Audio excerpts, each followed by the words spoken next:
In this video, I'm going to create a paint window that will later contain 3 images that you can resize.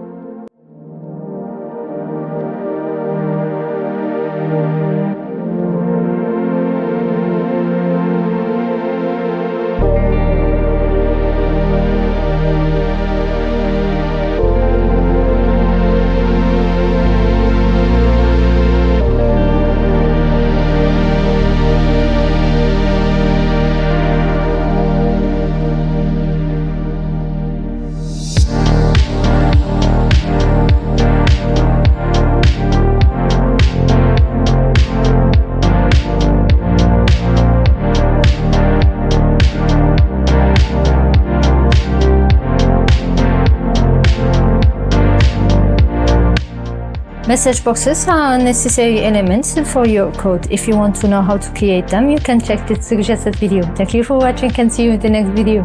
Bye.